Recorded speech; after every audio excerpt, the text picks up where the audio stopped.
Gemini. All persons born from May 20th to June 20th inclusive were born under the sign of Gemini. This is the head sign of the air triplicity. Gemini people have a vivacious, restless, and anxious nature. This is the sign of the twins, and all are born in it have two distinct and pronounced natures, one very low and one very high. As they are apt to be extremists in everything they do, they usually experience alternately the very highest success and great failure, are either very strong and healthy, or are weakly and sick. There is only one thing for a Gemini person to do, and that is to first realize his dual nature, and then go to work with a grim determination to kill the lower or base nature. It can be done, and when accomplished, the Gemini man or woman rises to the very highest success and happiness. You will find you have two minds all the time in intense action. One says, do this, and the other says, do that. You want to travel, and you want to stay home. You want to work like a demon, and you want to be as lazy and indolent as a drone. Always restless, always anxious and apprehensive, and yet, at times, very calm. This restless, nervous temperament is due to fear and doubt, and must be supplanted by courage and hope and faith. As a matter of fact, there is no person who can do more and achieve greater success than you can, if you will only understand how favorably you are born, and your great and wonderful forces of the unseen world, which are always ready to help you, if you will only give these powers half a chance. You must learn to be moderate and patient, and keep in a calm, quiet, receptive condition, when great and good things will flow to you in abundance. In other words, place all of your trust and confidence in the great and wise God who made and rules all in this universe. I know you are apt to doubt this truth, but stop a moment and be reasonable. Use your fine and great mind. Look about you and observe everything, and soberly ask yourself, could this world and all that is in it, this great universe with its countless solar systems and countless worlds, these human beings of which I am one, happen by chance? By cool and calm observation and reflection, you will answer the question by admitting there must be an intelligent head or force back of it all. Now this blessed one, of which everything in the universe, especially you are a part, can help you. God is all in all, and is all love, and does not create to destroy. You have absolutely nothing to fear or doubt. All that is necessary for you to do to accomplish all your desires is to have full and unbounded faith in yourself, and then you will be successful. You can amass great wealth, have perfect health, and permanent happiness the very moment you begin to live in your higher nature. Worry, discontent, complaining, and murmuring will keep you in darkness and misery.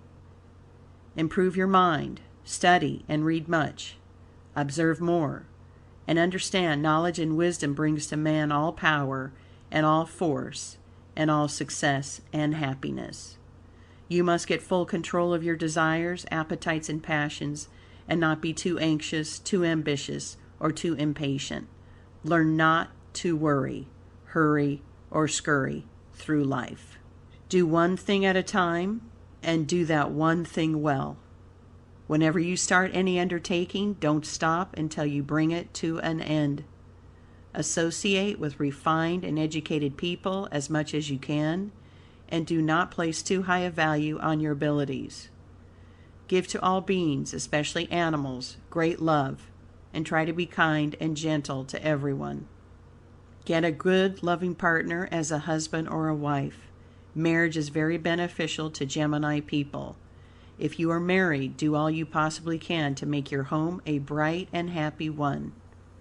Be temperate in all things, especially in eating and drinking, and avoid all foods or drinks which excite or make you restless. Gemini people ought to eat sparingly of flesh or animal foods. Listen to music. Attend lectures, churches, and public meetings. Read much about successful men and women. The study of metaphysics and the occult sciences is very beneficial to Gemini people. Don't be too sensitive or timid. Remember, you are a wonderful being and can accomplish much, that there is no such thing as failure to one born in your sign. Above all things, be truthful and avoid making extravagant statements or narrating exploits in which you are the central figure. In plain English, don't be an egotist. In India, many of the great seers, sages, yogis, and adepts come out of this sign. The Gemini person is naturally very magnetic and has wonderful hypnotic and clairvoyant powers. Some of the greatest philosophers and prophets of the world were born in this sign. By being calm, modest, unaffected, truthful, and honest, and striving to do the exact right thing, you will be a very charming and fascinating person, and all persons will dearly love and worship you. Look after your faults and correct them, and you will live a long, prosperous, and exceedingly happy life. This sign is governed by Mercury, and the gems are beryl, aquamarine, and dark blue stones, and the astral colors are red, white, and blue. The diseases which you are most likely to suffer from are throat and lung troubles and nervous diseases. Your best companions are those born in Aquarius and Virgo. People born in this sign are usually well-formed, with bright complexion and dark hair. May the peace and blessings of the Blessed One and all the devas, angels, and all the yogis of the universe be ever with you, dear sister or brother of Gemini. Bhakti Seva.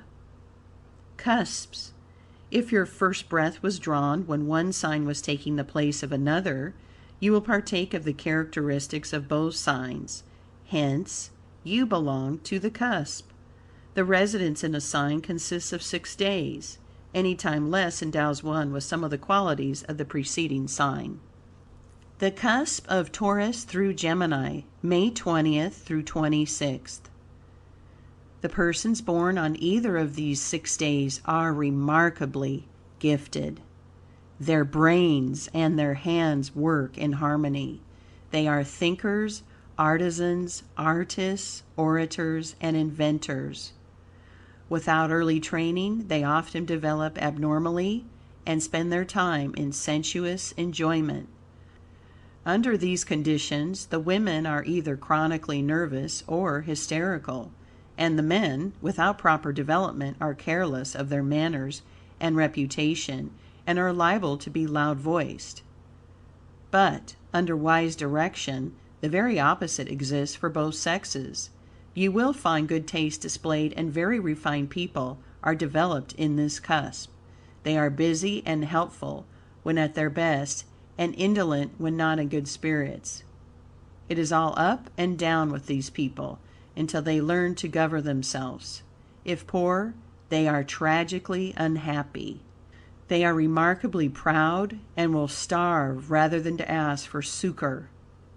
These people are the very salt of the earth, and when developed to their spiritual and intellectual heritage, their natures are most powerful for good when they are understood, and they are generous givers, but poor receivers. End of chapter 6. Recording by Jill Preston.